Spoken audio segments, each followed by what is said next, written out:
Bonjour, comme modérateur de la session d'aujourd'hui, mon nom est Anna-Rosana Zurgel et je suis la chef de l'unité de paludisme. Je vais passer j'ai le plaisir de vous présenter Dr Innocent Valea. Il nous parlera de la crise de corona au Burkina Faso et de ses effets collatéraux sur le paludisme. Dr Valea est un scientifique médical spécialisé dans le domaine de la recherche clinique et l'épidémiologie des maladies transmissibles. Il est notamment impliqué dans les études dans le cadre de la lutte antipaludique et est actuellement chef adjoint de l'unité de recherche clinique de Nanoro, CRUN, avec qui l'ITM a l'honneur de collaborer depuis sa création en 2009. Actuellement, et dans le cadre de la crise de Covid, CRUN a été fortement impliqué dans les initiatives nationales de gestion de cette crise sanitaire et a aussi été désigné comme centre de coordination de l'essai clinique sur le traitement du Covid avec hydroxychloroquine. Cette étude est lidérée par le professeur Tinto Alidou et le docteur Valea est investigateur en charge de l'assurance de qualité. Innocent est diplômé en pharmacie par l'université de Ouagadougou et aussi dans le contrôle de paludisme. Il a poursuivi sa formation avec une maîtresse en biologie de la santé dans l'université de Bordeaux et après un doctorat en sciences médicales ici à l'IMT et avec l'université d'Anvers en Belgique. Alors, et sans plus tarder, je vous donne la parole, Innocent. Merci Anna. Je voudrais d'abord dire merci à l'équipe de l'IMT pour l'organisation de ce webinaire et pour l'opportunité que vous nous donnez de partager, de discuter d'une question qui est importante en ce moment. Il s'agit bien sûr de la crise à coronavirus qui est pandémique, qui est mondiale et qui concerne pratiquement l'ensemble des pays au niveau mondial. Et évidemment, les effets collatéraux éventuels que cette pandémie pourrait avoir sur une maladie d'intérêt pour nous, étant donné que nous sommes dans un pays endémique, c'est-à-dire le paludisme. Alors, donc, nous allons discuter suivant le contenu ci-après présenté. Je vais essayer de présenter une situation récente de la maladie à COVID-19 au Burkina Faso. Ensuite, présenter quelques mesures de lutte qui ont été mises en œuvre pour justement arrêter la pandémie, l'épidémie au niveau du Burkina. Évidemment, si on veut parler d'effets collatéraux, il faut bien qu'on puisse comprendre quel est le profil du paludisme actuellement dans le pays. Donc, je vais aborder ce profil-là en quelques slides. Et puis, nous discuterons bien sûr des effets que la COVID-19 pourrait avoir sur le paludisme, effets immédiats et bien sûr effets potentiels que l'on peut attendre, pour finir par une discussion sur les stratégies de contingence ou de résilience que le programme national de lutte contre le palud prévoit mettre en œuvre à travers son plan. Alors, donc, c'est quand même bien de présenter brièvement le pays. Burkina Faso, c'est un pays d'Afrique de l'Ouest. Vous voyez sur la carte à gauche, il est au cœur de l'Afrique de l'Ouest, entouré par plusieurs autres pays, 8 au total, avec une population d'environ 20 millions d'habitants. Donc, c'est une population qui est en majorité jeune, étant donné que environ la moitié des habitants ont moins de 15 ans. Et l'espérance de vie à la naissance a été estimée il y a quelques années, en 2015, à environ 61 ans. Alors, le profil de maladie au Burkina Faso est caractérisé par une prédominance en fait en maladies infectieuses, avec bien sûr le paludisme qui constitue une grande part, comme vous voyez sur la figure 1. Parmi les causes de décès dans le pays, on a le paludisme qui vient en tête avec environ 25% des causes de décès dans les formations sanitaires. Donc voilà, rapidement présenter un peu le pays avec le profil de maladies que l'on retrouve. Alors, pour aller dans le vif du sujet concernant la maladie à COVID-19, il faut peut-être préciser déjà que les premiers cas de COVID-19 ont été notifiés en début mars. C'est précisément le 9 mars 2020. Et à la date du 16, c'est-à-dire il y a 3-4 jours, on avait notifié un peu moins de 800 cas. J'ai reçu le rapport des situations au 17 qui notifie 800 cas.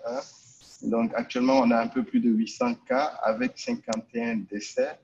Et l'équipe qui est en charge de la coordination des activités donc, a également pu lister un peu moins de 7000 personnes contacts, c'est-à-dire des gens qui ont été en contact avec les cas confirmés.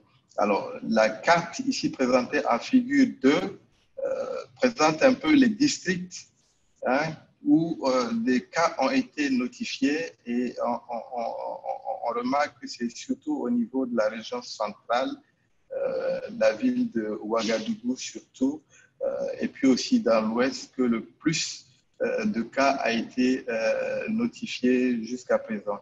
Il y a encore certains districts qui n'ont pas enregistré de cas, on peut dire fort heureusement. Alors, ici sur la carte, sur la gauche, figure 3, cette carte présente un peu le taux d'attaque en fonction des districts. Et bien sûr, ça permet de voir les districts, on va dire, chauds, où on a beaucoup de cas qui sont notifiés. Et la figure 4 donc, présente un graphique avec l'évolution des cas de COVID, l'évolution journalière depuis le début, bien sûr, de l'épidémie. C'est une évolution en dents de scie. C'est difficile de parler de pic. À un certain moment, on a observé une baisse des cas il y a environ 2 semaines, probablement due aux différentes mesures qui ont été prises dès le début de la pandémie. On en parlera tout à l'heure. Mais on a l'impression que c'est reparti après. Et il y a quelques jours, on observe encore une baisse du nombre de cas. Alors, à la figure 5, ici, on présente un peu l'évolution des cas testés par rapport aux cas confirmés.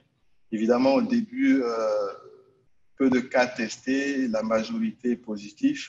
De plus en plus, le nombre de cas testés est élevé parce que le dispositif de test a été amélioré au fur et à mesure avec la mise en place de différents laboratoires qui permettent de faire le test. Et donc, on remarque qu'il y a quand même un peu moins de positivés parmi le nombre de personnes qui sont testées.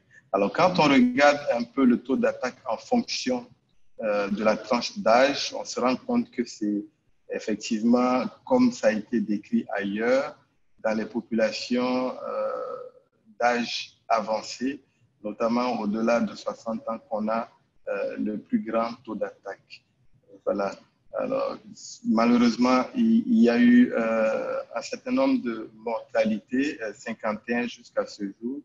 Et bien sûr, c'est l'occasion pour nous de saluer la mémoire des disparus et puis bien sûr de présenter toutes nos condoléances aux familles qui ont été touchées. Donc, quand on regarde le profil des décès, c'est dans la tranche d'âge de 60 ans et plus qu'on a le plus de décès. Donc, ce profil-là est similaire à ce qu'on a pu observer dans d'autres pays, notamment en Europe. Alors donc très vite, les autorités nationales, avec le ministère de la Santé, bien sûr, en avant, ont pris un certain nombre de mesures. Ça a été des mesures graduelles en fonction de l'évolution des cas. Et sur le plan opérationnel, on va dire que les mesures de lutte sont coordonnées par une équipe au niveau du centre des opérations de réponse aux urgences sanitaires, que l'on appelle CORUS, ici au Burkina. Et donc, ces mesures-là ont consisté en quoi précisément?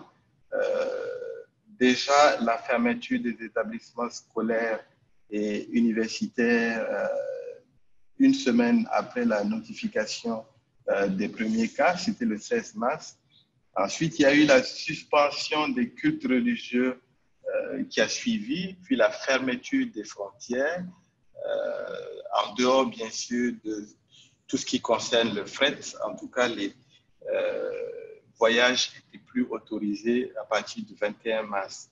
Et puis, il y a eu aussi des mesures de restriction, la fréquentation des lieux publics, donc mesures de distanciation sociale, comme on dit, notamment la fermeture des marchés, des restaurants, des débits de boissons, des salles de cinéma, etc. Et puis finalement, une mise en quarantaine de toutes les villes dans lesquelles il y a eu au moins un cas. Et ça, ça a survenu le 26 mars. Alors, il y a environ une dizaine de jours, le port de masque est rendu obligatoire. Donc, désormais, on demande à tout le monde de porter un masque lorsqu'il se retrouve à l'extérieur. Et bien sûr, un hôpital a été désigné pour la prise en charge des malades dans ce centre-là qui est effectivement spécialisé pour le faire. Alors, pendant ce temps, les messages de sensibilisation sont diffusés dans les radios, dans les télévisions, pour indiquer toutes les mesures barrières, notamment le lavage de mains, l'éternuement ou tousser dans le pli du coude, le port du masque, etc., pour permettre aux populations de pouvoir se préserver et préserver leurs proches. Donc voilà un peu présenter la situation du Covid, les mesures qui ont été mises en place. Il faut préciser que depuis environ une semaine, il y a un allègement des différentes mesures qui ont été prises, notamment les marchés ont été réouverts. On parle désormais de la réouverture des écoles qui est prévue, je pense, pour le 1er juin. Donc, il y a un allègement des mesures qui est en tout cas mise en place pour permettre quand même à la vie économique de reprendre. Alors, bien sûr, comme j'ai dit en introduction, le Burkina Faso est un pays d'endémie palustre. Donc, pour présenter un peu la situation actuelle du paludisme, il faut dire que c'est l'ensemble du pays qui est à risque par rapport au paludisme. Quand on regarde les chiffres présentés par le Programme national de lutte contre le paludisme, c'est un peu plus de 12 millions de cas qu'il y a eu en 2018, avec plus de 50% chez les enfants de moins de 5 ans. Et plus de 10 millions de ces cas-là ont été confirmés, soit par des tests de diagnostic rapides ou alors par la technique de la microscopie.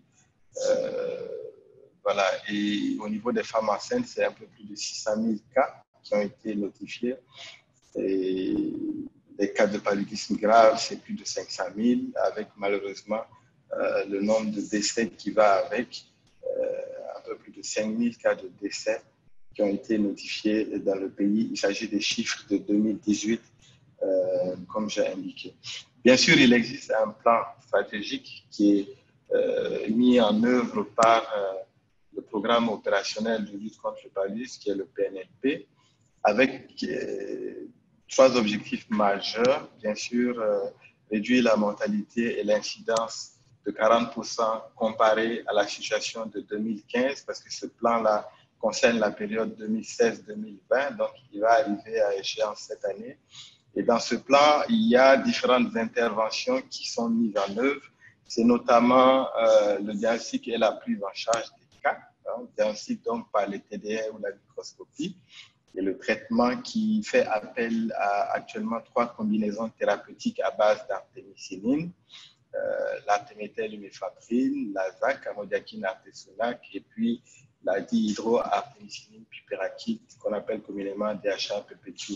Pour les cas graves, les traitements sont faits par l'artesunate injectable. Et puis, il y a aussi cette stratégie de prise en charge communautaire par des agents de santé communautaires et qui accompagnent bien sûr le système conventionnel au niveau de la prise en charge des cas. Alors, il y a également comme intervention le contrôle des vecteurs qui utilise bien sûr les moustiquaires imprégnés d'insecticides. La dernière distribution en masse de moustiquaires imprégnés d'insecticides a eu lieu en 2019, donc l'année passée. Et en plus de cette distribution de masse, il y a la distribution de routine qui concerne les femmes enceintes et les enfants de moins de 5 ans. Certains districts bénéficient de la pulvérisation intra-domiciliaire et bien entendu, il y a les campagnes de salubrité environnementale qui sont aussi menées. Alors, il y a des interventions spécifiques qui concernent des groupes cibles, et notamment les femmes enceintes et les enfants de moins de 5 ans. Pour les femmes enceintes, c'est la prévention par le traitement préventif intermittent avec la sulfadoxine pyrimétamine. Et lorsqu'il y a des cas, c'est la prise en charge par la quinine au premier trimestre. Et lorsqu'il s'agit du second ou troisième trimestre, bien sûr, les combinaisons thérapeutiques à base d'artémisinine. Alors, la CPS, chimioprévention saisonnière, couvre actuellement l'ensemble de 70 districts du pays. Elle concerne les enfants jusqu'à 59 mois et elle est faite avec l'artesunate et la sulfadoxine pyrimétamine. Il y a 4 passages qui sont organisés chaque année à partir du mois de juillet. Donc voilà un peu qu'est-ce qu'il y a comme interventions qui sont mises en œuvre pour arriver à contrôler le problème du paludisme au Burkina Faso. On va regarder un peu l'évolution de l'incidence du paludisme depuis un certain nombre d'années. Alors, la figure 8 sur la gauche présente l'évolution de l'incidence depuis 2012. On remarque qu'il y a une tendance à l'augmentation de l'incidence que l'on pourrait probablement expliquer par l'amélioration du diagnostic et par la disponibilisation, bien sûr, des outils diagnostiques, notamment les tests diagnostiques rapides. Il faut noter aussi qu'en 2016, il y a eu ce qu'on appelle la gratuité des soins pour les enfants de moins de 5 ans et les femmes enceintes qui a été mise en place par le ministère de la Santé. Donc, certainement, a contribué à faire une augmentation de la fréquentation des services de santé et qui a pu aussi contribuer à ce qu'on ait une incidence un peu plus élevée par rapport à ce qui était vu par le passé. Par contre, quand on regarde les taux de mortalité, on a une tendance intéressante et positive, bien sûr, à la réduction, non seulement le taux de mortalité global qui a été réduit de 50% entre 2012 et 2018. Et bien sûr, le taux de létalité qui est présenté ici concerne les enfants de moins de 5 ans. Là également, on a une réduction de moitié pratiquement en 2013 et 2018, certainement indiquant bien sûr le niveau de couverture croissant des différentes interventions qui sont mises en œuvre.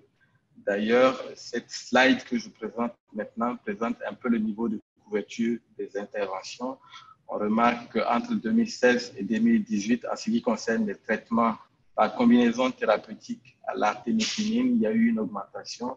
En 2017, c'est plus de 10 millions de traitements qui ont été proposés et donnés aux patients, probablement un peu plus élevé encore en 2018. Voilà. Pour ce qui concerne la couverture en moustiquaire imprégné, la figure 10 en haut à droite présente une évolution, bien sûr, de cette couverture-là depuis 2003. On remarque que, bien sûr, la carte du Burkina devient de plus en plus sombre, ce qui veut dire qu'on a une augmentation en termes de couverture pour les moustiquaires imprégnés, et tout ceci a pu contribuer bien sûr à la lutte. Alors, la figure 11 présente ici l'évolution de la couverture en traitement préventif intermittent par la SP. Et c'est une couverture, on va dire, qui présente encore des fenêtres d'amélioration, puisque pour l'instant, on est un peu en deçà de 60%. Et on remarque qu'en 2015, il y a eu, par exemple, un problème de disponibilité, et donc les niveaux de couverture ont drastiquement baissé. Alors, ça nous donne des indications sur ce qui pourrait nous arriver dans la situation présente. On va en parler dans les slides qui suivent. Alors, il y a des éléments de contexte qui sont importants à considérer. Je veux parler bien sûr du contexte COVID-19, épidémie et pandémie à COVID-19. Bien sûr, dans le cadre de la prise en charge de la lutte contre le paludisme, c'est déjà que dans le cadre des différentes interventions qui sont menées, il y a évidemment un contact entre patients et personnel de santé. Et ce contact peut présenter une opportunité ou un risque d'exposition dans les deux sens. C'est-à-dire que le patient peut infecter le personnel de santé et vice-versa. Et ça, c'est un élément important à considérer dans les différentes mesures de lutte qui sont proposées. Deuxième élément, c'est que les deux maladies présentent des symptômes qui sont communs. Alors, on a la fièvre dans les deux cas, on a des douleurs, on a des maux de tête, on a la notion de fatigue, ce qui fait qu'un diagnostic de COVID-19 positif peut cacher un paludisme, et vice-versa, un diagnostic de paludisme positif peut aussi cacher un cas de COVID-19. Donc, du coup, ça également, c'est un élément à prendre en compte dans les différentes stratégies que l'on souhaite mettre en place. Bien sûr, dans un contexte mondial qui est concerné par la maladie, on s'est retrouvé avec ce problème de disponibilité en quantité suffisante de moyens de protection, notamment les masques, et bien sûr les blouses de protection aussi, pour le personnel de santé, mais aussi pour la population. Voilà un autre paramètre à prendre en compte et à considérer, sans oublier que, bien sûr, tous ces éléments ensemble font qu'il n'est pas exclu de voir certaines réticences du personnel de santé à prendre en charge des malades parce qu'ils auraient une représentation peut-être exagérée du risque, quoi qu'il soit, réel. Alors, donc ça, c'est les éléments du contexte qu'il faut considérer dans la situation actuelle quand on évalue les différents risques et les mesures que l'on souhaite mettre en œuvre. Alors, pour parler des effets, il y a les effets immédiats qu'on peut voir du fait, bien sûr, de la situation mondiale et aussi du fait des différentes mesures qui sont mesures, bien sûr, de lutte contre la COVID qui sont mises en œuvre. Et l'effet immédiat qu'on pourrait constater ou que l'on peut constater, c'est la discontinuité dans la mise en œuvre et le suivi des interventions de lutte contre le paludisme. Et ça peut être dû à différents éléments. Premier élément, c'est la capacité du système de santé à gérer les cas de COVID-19 en même temps que le paludisme. Alors, pour l'instant, je pense que les cas qui sont survenus au Burkina n'ont pas entraîné une surcharge du système de santé. Donc, on ne voit pas encore d'impact direct par rapport à la capacité de prise en charge des malades du paludisme au niveau des formations sanitaires. Du reste, le dispositif qui est mis en place fait intervenir des centres spécialisés pour la prise en charge de COVID. Donc, les malades sont dirigés vers ces centres-là. Donc, ça laisse la possibilité toujours aux autres formations sanitaires qui sont dans le système de santé l'opportunité de prendre en charge des cas de paludisme. Mais il faut évidemment prévoir que dans l'hypothèse où on a une augmentation des cas, peut-être que l'ensemble des formations sanitaires pourraient être amenées à prendre en charge des cas de Covid. Et c'est en ce moment-là qu'on pourra avoir éventuellement un effet relié à cette capacité du système de santé. Alors, de façon évidente, on a pu voir des problèmes de disponibilité au niveau des intrants pour ce qui concerne la prise en charge Covid, problème de disponibilité de masques sur le plan international. Alors, on pourrait aussi avoir le problème sur le paludisme, d'autant plus que pour le Burkina, tout ce qu'il y a comme intrants, je veux parler des tests de diagnostic rapide, des médicaments, les moustiquaires qui rentrent en ligne de compte dans la lutte contre le paludisme ne sont pas fabriqués par le pays, ils sont commandés à l'extérieur. Donc, s'il y a un problème de disponibilité au niveau international lié à la crise, évidemment que le Burkina pourrait être impacté. Alors, il y a aussi le risque de réduction, voire suspension des financements pour les interventions, parce que je ne l'ai pas mentionné, mais je le dis maintenant, la plupart des interventions ou du budget des interventions est mis en œuvre par les partenaires au niveau du Burkina Faso. C'est notamment le Fonds mondial, Malaria Consortium, PMI. L'État burkinabé ou le gouvernement contribue pour environ 20%, donc 80% du financement qui vient des partenaires. Si par aventure ces partenaires-là souhaitent se réorienter pour intensifier la lutte contre le Covid, bien sûr on court le risque d'une réduction et donc un impact probable sur les interventions de lutte contre le paludisme.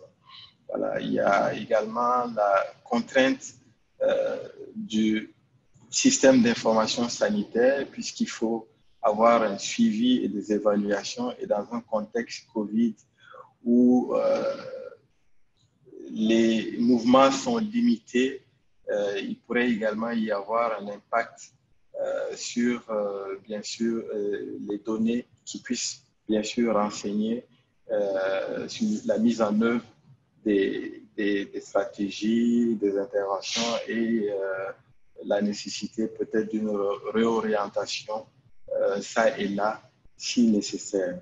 Alors, l'impact direct que l'on pourrait avoir, ou l'impact ultime, c'est évidemment l'augmentation de la mortalité liée au paludisme. Et assez récemment, le programme mondial paludisme a fait des hypothèses sur la base de simulations et a indiqué pour permettre au pays de se préparer et puis bien sûr de prendre des dispositions pour éviter certains scénarios en présentant des cas, des scénarios possibles qui peuvent être bien sûr impactés par le Covid. Et le Burkina se retrouve dans le lot de pays où en 2020, on n'a pas de campagne de distribution de moustiquaires imprégnés d'insecticides.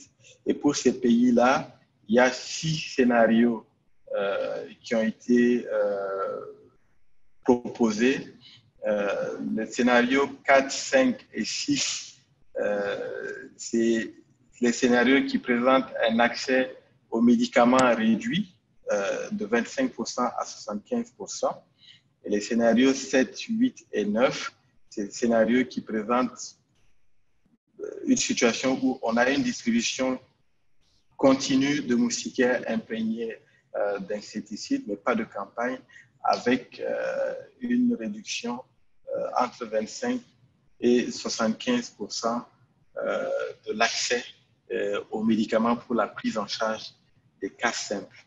Alors, le scénario le pire, on va dire, bien sûr, c'est le scénario ici présenté sur le tableau qui présente les résultats un peu. On a les graphes qui présentent en fait le nombre de cas. C'est une hypothèse d'augmentation du nombre de cas en bleu et en rouge, une hypothèse d'augmentation du nombre de décès. En fait, c'est comme ça qu'il faut lire le graphique. Le tableau sur la droite présente, selon les scénarios, le nombre de décès auxquels on pourrait s'attendre et l'hypothèse, bien sûr, la plus dramatique, c'est l'hypothèse où on a une réduction de 75% en accès aux médicaments qui pourrait nous projeter dans une hypothèse d'environ 22 000 décès liés au paludisme, comparé à 12 000 comme données de base. Hein, c'est des données publiées dans le rapport mondial de l'OMS en 2019. Donc, une augmentation en fait d'environ 50% du nombre de décès, ce qui quand même paraît énorme. Voilà. Alors, en termes de stratégie de résilience, bien sûr, il y a également des recommandations qui ont été proposées et qui sont bien sûr adoptées par les différents pays, notamment au niveau du Programme national de lutte contre le palu au Burkina. C'est d'abord qu'il faut penser à la protection du personnel de santé, qui sont les premiers acteurs dans la prise en charge au niveau des formations sanitaires pour le paludisme. Faire en sorte qu'ils puissent être équipés en moyens de protection, notamment les masques, avoir des gels pour se laver régulièrement les mains après chaque acte médical. C'est aussi la protection des bénéficiaires et des patients. Et dans ce sens, l'ensemble des formations sanitaires a quand même pris l'initiative de proposer des dispositifs de lavage de mains à l'entrée. Donc, désormais, il n'est pas possible de rentrer dans un hôpital ou dans un CSPS lorsqu'on ne sait pas laver les mains. C'est systématique. Alors, la collaboration étroite entre les programmes de lutte et les équipes de coordination COVID est requise. Et au niveau du Burkina, c'est mis en œuvre puisque le coordinateur par intérim actuellement du PNLP est aussi membre de l'équipe de coordination COVID. Donc, cette interaction-là est en tout cas présente et réelle au niveau du Burkina Faso. C'est aussi pouvoir encourager le recours précoce aux soins en cas de fièvre et de suspicion, parce que dans un contexte pareil, il faut prendre en charge rapidement les cas simples pour éviter qu'ils évoluent vers des cas graves et éventuellement vers la mortalité. Donc, ce qui est conseillé et ce qui est prévu par le Programme national de lutte contre le paludisme, c'est de maintenir le dispositif de lutte contre le paludisme avec les différentes interventions qui sont actuellement mises en œuvre, notamment la CPS. Un programme de contingence a été mis en place par le PNLP et qui maintient toutes les interventions proposées, et notamment la CPS qui va commencer bien sûr dans le mois de juillet pendant la saison de transmission paludisme. Évidemment, c'est des actions de communication et d'engagement communautaire pour permettre aux populations de comprendre et de savoir que la maladie, la COVID-19 existe réellement, mais que l'on peut s'en prémunir en respectant les mesures barrières et les gestes qui sont proposés par le ministère de la Santé. Alors, ce qui serait aussi intéressant, c'est de promouvoir les stratégies de prévention qui sont applicables à l'échelle familiale et individuelle. Dans l'hypothèse d'un confinement total, évidemment, il faut quand même proposer des mesures et le confinement se fait en général à l'échelle familiale. Donc, tout ce qu'il y a comme intervention qui puisse être mise en œuvre au niveau familial et individuel, elles doivent être promues. C'est notamment l'usage de moustiquaires imprégnés d'insecticides déjà, et pourquoi pas les répulsifs aussi, qui peuvent bien sûr permettre d'éviter les piqûres de moustiques et donc les contaminations paludisme. Il y a aussi la possibilité de développer des solutions locales et endogènes. Au niveau du Burkina, par exemple, Je peux citer l'unité, la relance de l'unité U-Pharma, qui est une unité qui servait avant à produire de la chloroquine et du paracétamol. Donc, c'est une petite unité pharmaceutique. Et à la faveur du Covid, cette unité-là a été remise en place. Je pense qu'elle avait arrêté ses activités du fait des coûts de production qui devenaient élevés. Mais à la faveur du Covid, cette unité a été relancée. Et des solutions comme ça peuvent aussi permettre d'avoir des intrants, non seulement pour les médicaments, mais aussi pour tous les autres intrants nécessaires, notamment les masques. Si on peut avoir des possibilités de fabrication de masques au niveau local pour ne pas forcément dépendre des commandes extérieures, ça pourrait aider à résoudre le problème. Et je pense qu'il y a une initiative au niveau du ministère du Commerce au Burkina dans ce sens. Mettre en place et promouvoir bien sûr une production locale, y compris des industries pharmaceutiques. Évidemment, c'est aussi maintenir tant que possible toutes les activités de suivi et évaluation parce que ce sera la boussole et l'indicateur qui va nous permettre de savoir à quel niveau on est pour éventuellement réajuster ou réadapter les interventions qui sont mises en œuvre. Voilà un peu ce que je pourrais présenter. Donc, parlant de risques potentiels, en tout cas de la maladie à COVID-19 et ce qui est proposé au niveau du Burkina.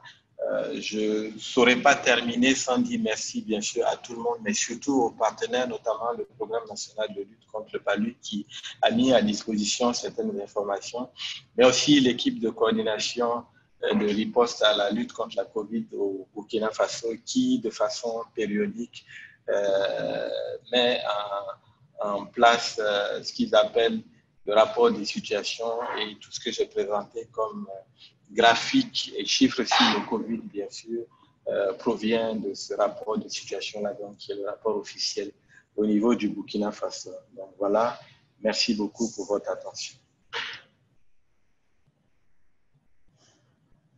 Merci, Nossan. Maintenant, on va passer à la question. On a à peu près 15-20 minutes pour les questions. La première question que je veux te poser, c'est oui, c'est quand tu étais en train de parler de l'évolution des cas de COVID au début de la pandémie, vous avez montré que le numéro de cas confirmés a diminué. Et la question, c'est si est-ce que vous pensez que ça démontre, ça explique que vous êtes déjà à la fin de l'épidémie ou c'est peut-être seulement la première vague? Alors oui, c'est vrai qu'on a noté, je pense, environ 3 semaines après le début de la COVID, une diminution des cas. Je pense que cela est probablement dû aux mesures de protection qui ont été mises en place dans l'immédiat par les autorités, notamment le ministère de la Santé. Mais je ne pense pas qu'il s'agit encore de la fin de l'épidémie. Quand on regarde la courbe, elle évolue en dents de scie, avec des pseudo-pics, je n'appellerais pas ça vraiment un pic. Il est difficile de dire au jour d'aujourd'hui qu'on est à la fin de l'épidémie, d'autant plus que on remarque que de temps en temps, on a des poussées, on va dire, épidémie. Donc, on ne peut pas encore parler de fin de l'épidémie, non, pas pour le moment. Est-ce que ça pourrait avoir aussi une relation avec les diagnostics que vous êtes en train d'utiliser ou qui se sont utilisés au début de la pandémie? Et c'est aussi lié avec la question de quelle a été la stratégie de dépistage? Alors, il faut dire qu'au début de l'épidémie, il y avait seulement un centre de dépistage de tests qui était opérationnel pour faire les dépistages de la maladie à COVID-19. Bien sûr, un centre, ça veut dire quand même capacité relativement limitée, mais très vite, d'autres centres ont été mis en place le centre initial était situé à Bobo-Dioulasso, c'est la seconde ville du Burkina Faso, donc à 360 km de Ouagadougou. Donc les échantillons étaient prélevés à Ouagadougou et transportés jusqu'à Bobo-Dioulasso pour faire le test. Donc bien sûr, ce dispositif présentait certaines contraintes, notamment le temps pour la mise à disposition des résultats des tests. Parce que c'est à 360 km, c'est assez loin. Et donc, d'autres centres de tests ont été mis en place directement au niveau de la ville de Ouagadougou, notamment deux. Et ça a permis d'augmenter les capacités du test. Et je pense que c'est ce qui a permis de voir un pic dans le nombre de personnes qui sont testées. Hein. Et par contre, quand on regarde le nombre de positifs, évidemment, au fil du temps, on a une réduction du nombre de positifs par rapport au nombre de cas testés. Voilà. Et je pense que c'est certainement dû aux mesures qui ont été prises. En dehors des mesures de limitation, bien sûr, de voyage, il y a une mesure que je n'ai pas indiquée, mais qui est quand même importante, c'est la mesure du couvre-feu. Qui a été mise en place, c'est-à-dire qu'à partir d'une certaine heure, tout le monde était obligé de rester chez lui. Voilà, les gens ne pouvaient plus sortir. Couvre-feu, au départ, c'était à partir de 18 heures. Désormais, ça a été allégé un peu. C'est maintenant 21 heures. Cette mesure est toujours en vigueur. D'accord, merci. Ici, il y a une autre question de Dr. Touhou de Côte d'Ivoire qui demande, il dit que nous avons constaté une réduction de la fréquentation des centres de santé dans notre pays. Avez-vous constaté le même phénomène à Burkina Faso? Alors, je n'ai pas les données qui indiquent les niveaux de fréquentation de la maladie, enfin des centres de santé, et pour pouvoir faire une corrélation et voir si c'est effectivement lié à la COVID-19. Mais ça peut s'expliquer. Ce qui est observé en Côte d'Ivoire pourrait s'expliquer du fait que les populations auraient cette frayeur-là d'attraper la COVID-19 en allant au niveau des centres de santé.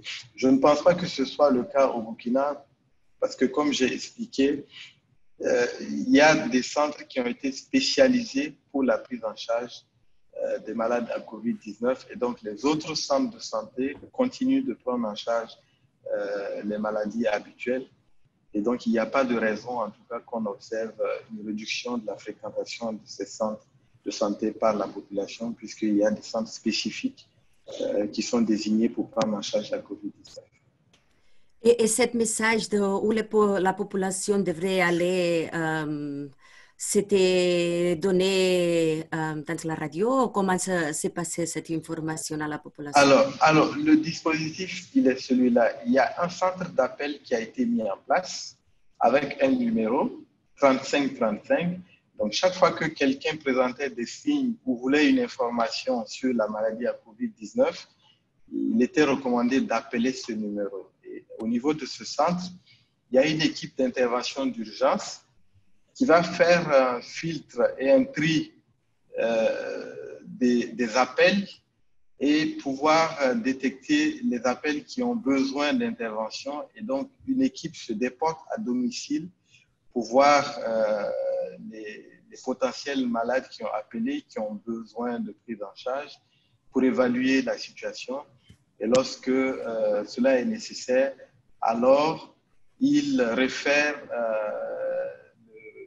le malade, le potentiel malade, vers la formation sanitaire spécialisée pour prendre en charge le cas. C'est comme ça que c'est organisé jusqu'à présent. Donc, il y a une équipe d'urgence avec un numéro, c'est le 3535. La population appelle sur ce numéro. Et au début de la maladie à COVID-19, il recevait environ 150 000 appels par jour, un peu plus. Actuellement, je pense que ça a quand même un peu diminué. Merci. Il y a une autre question aussi de Benang en relation à les campagnes qu'ils ont besoin de la porte-à-porte comme de seasonal chemioprophylaxis stratégie. Est-ce que vous pensez qu'il va y avoir des problèmes pour implémenter cette année la stratégie et quelle est votre opinion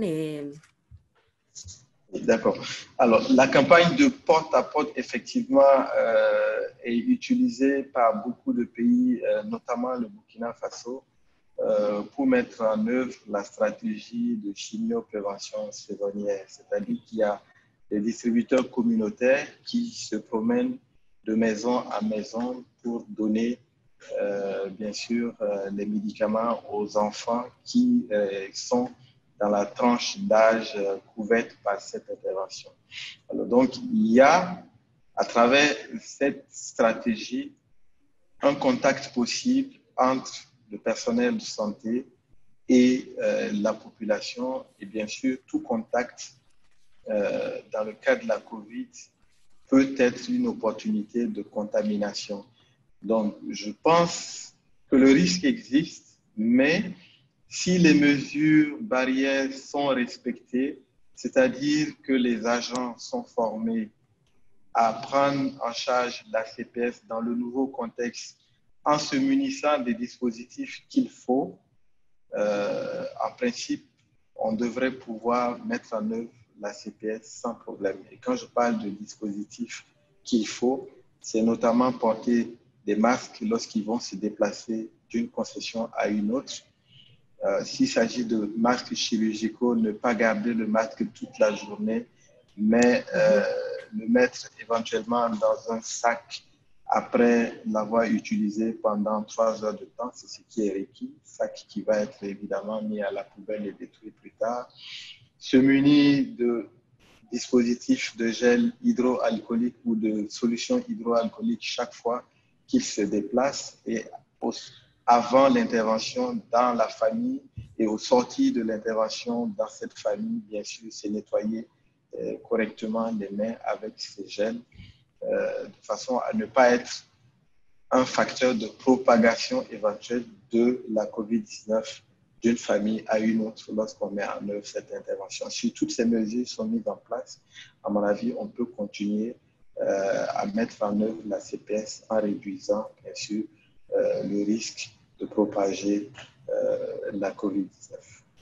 Ok. So, pour le moment, il n'y a pas de prévision de changer les plans pour l'implémentation de stratégies dans le Non, programme de contrôle. non. Au niveau du Burkina, il n'y a pas de Il n'y a plan, mais pas. seulement, bien sûr, un rajout, c'est-à-dire que le personnel va être doté des dispositifs qui puissent permettre, en tout cas, de réduire ou d'éviter le risque de propagation ou de contamination. D'accord. Et est-ce que vous avez déjà, ou est-ce qu'il existe des études ont-elles été réalisées ou ils sont en perspective sur la co-infection de paludisme COVID? Est-ce que vous avez des numéros? Pour l'instant, il n'y a pas d'études encore réalisées à ma connaissance.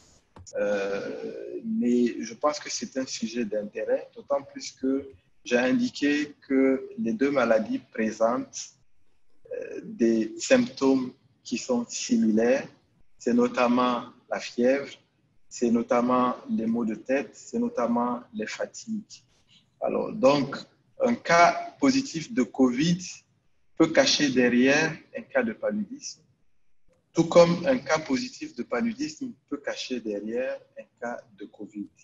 Mais pour le moment, il n'y a pas encore eu d'études.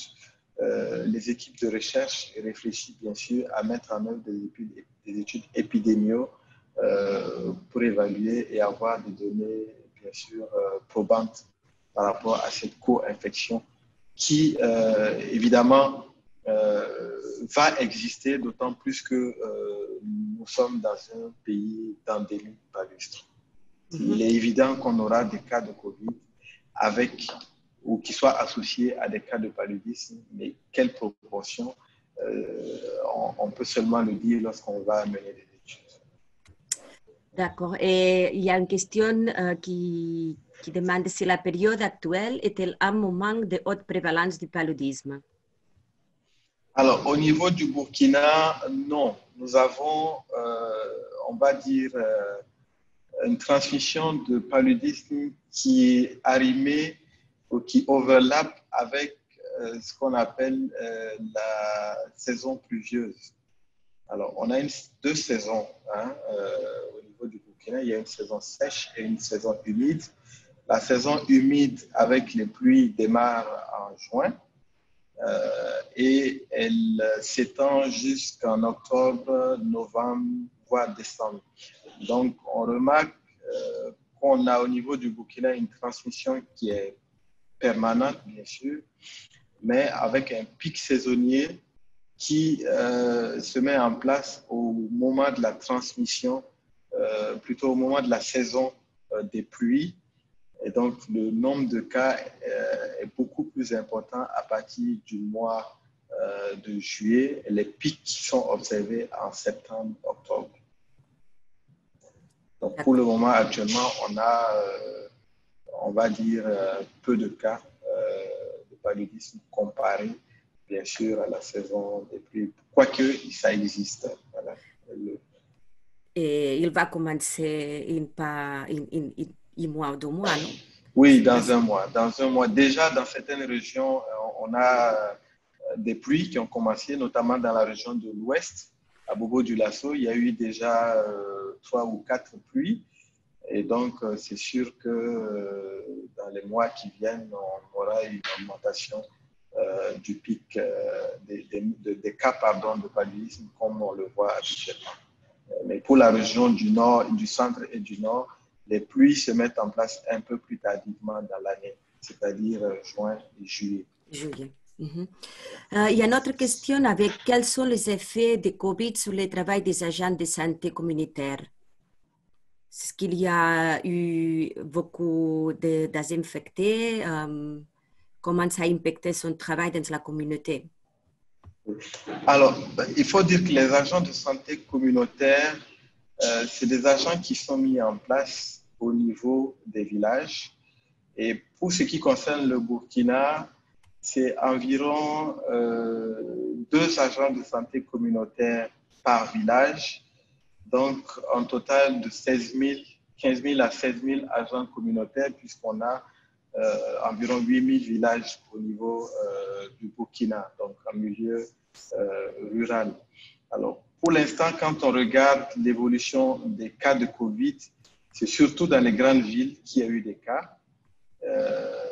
Dans les régions reculées, dans les villages, pour l'instant, on n'a pas eu beaucoup de cas de Covid. Donc, il n'y a pas un impact pour l'instant sur l'activité des agents de santé communautaire.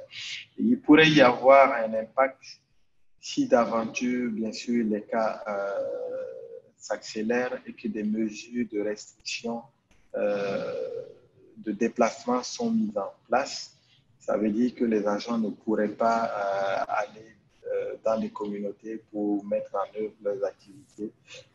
Et en ce moment-là, on pourrait parler d'impact. Pour le moment, il n'y a pas eu d'impact en tant que tel.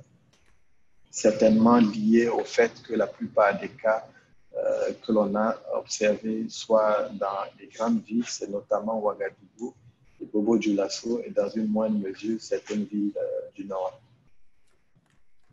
D'accord, il y a une autre question avec la prévalence ou les problèmes que les dengue peut ajouter pendant les saisons pluvieuses ou déjà des nombres de cas de paludisme et de COVID.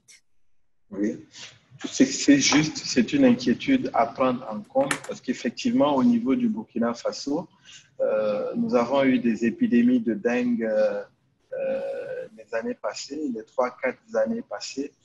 Et il y a eu des épidémies de dengue lors de la saison pluvieuse, avec malheureusement des cas de décès dus à la dengue aussi. Donc, il n'est pas impossible qu'il y ait encore une résurgence de cas de dengue qui viennent s'ajouter à la situation du paludisme qui existe déjà. Et ce qui veut dire qu'il faut prendre en compte, bien sûr, cet aspect-là dans les stratégies de contingence qui sont proposées. Et si j'ai bonne mémoire, ce qui a été fait au Burkina par rapport à la dengue, c'est notamment de façon spécifique les luttes antivectorielles dirigées vers le vecteur de la dengue, donc Aedes aegypti. Donc, des campagnes de pulvérisation avaient été menées au moment des pics de l'épidémie à la dengue au Burkina. Et je pense que ça ne serait pas superflu d'avoir un dispositif d'alerte et de pouvoir mettre en œuvre, bien sûr, une lutte antivectorielle si d'aventure on note ou on observe des nouveaux cas de dengue qui apparaissent. Il y a une autre question avec la distribution des personnes testées pour COVID en relation des zones urbaines ou des zones rurales. Alors, en termes de distribution, il y a beaucoup plus de cas qui sont observés en zone urbaine. Et quand je parle de zone urbaine, c'est notamment les grandes villes. Les deux premières où on note des cas relativement importants, c'est la ville de Ouagadougou, qui est la capitale du Burkina Faso, et la ville de Bobo-Dioulasso, qui est la deuxième ville au Burkina. Entre les deux villes, il y a beaucoup de mouvements et je pense d'ailleurs que le foyer au niveau de Bobo-Dioulasso est venu de la ville de Ouagadougou. Et il y a aussi la ville de Dori au nord où on a eu des cas, mais c'était des cas, je pense, spécifiques dans un contexte particulier, notamment une société minière. C'est là aussi qu'on a notifié certains cas.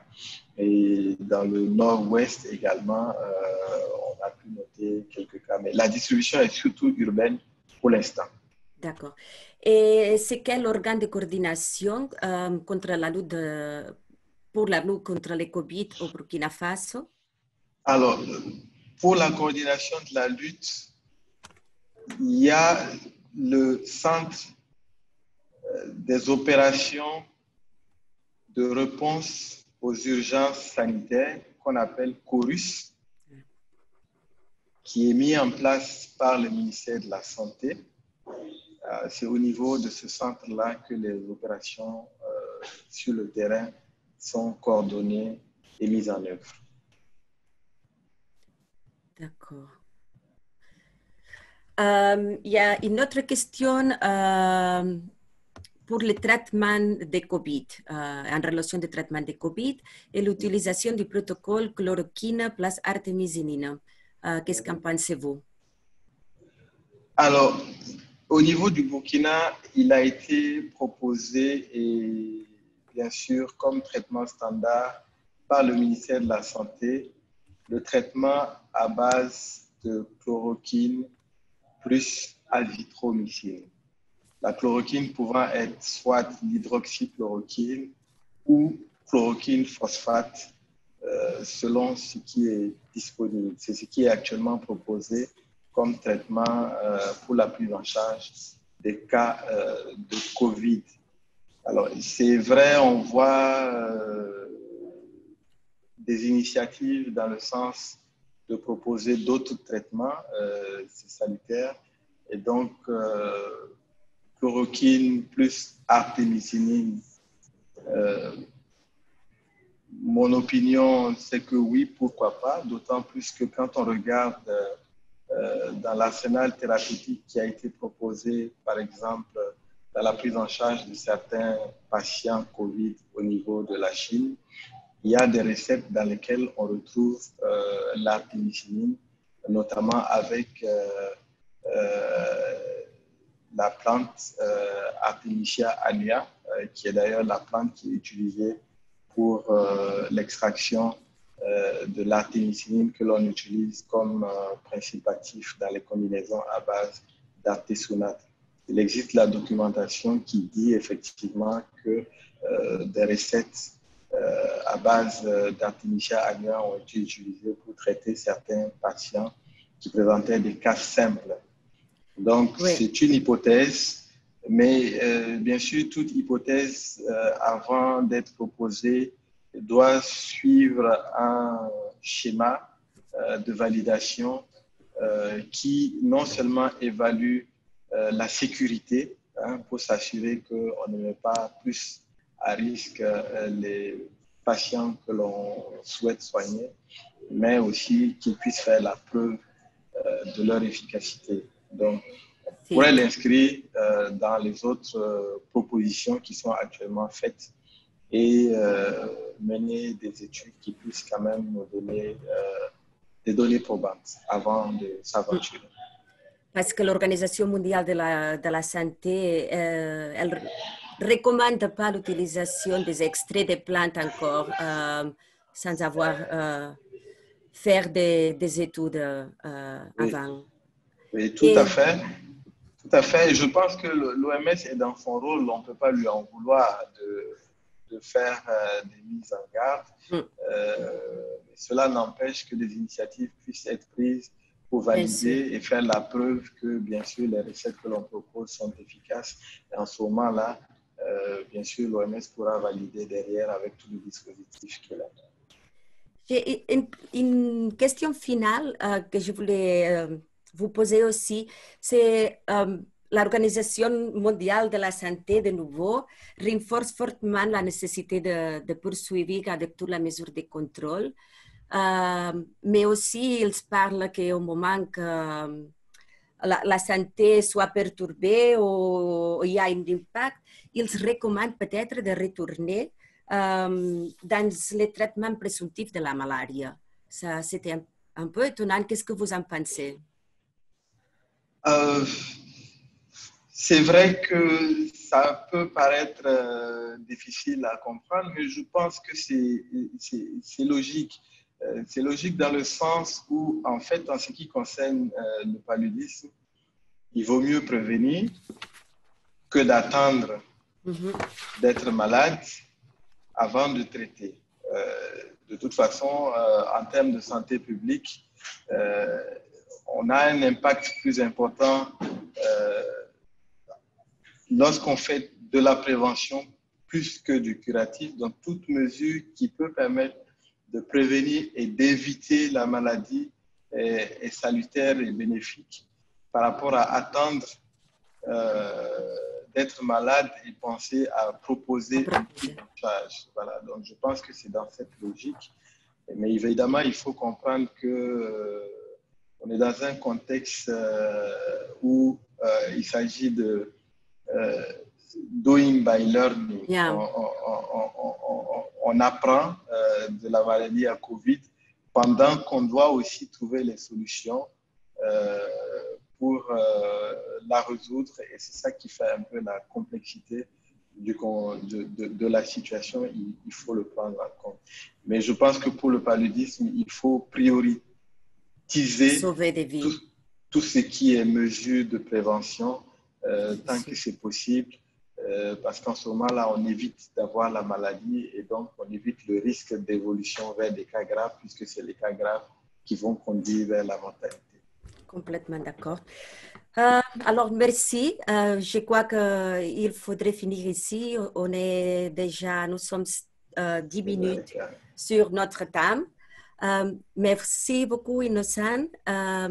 Et aussi tout le monde pour la participation et les questions. Merci. Merci beaucoup. Merci beaucoup. Et à bientôt. Protégez-vous, prenez soin de vous. Restez bien. À bientôt. À bientôt.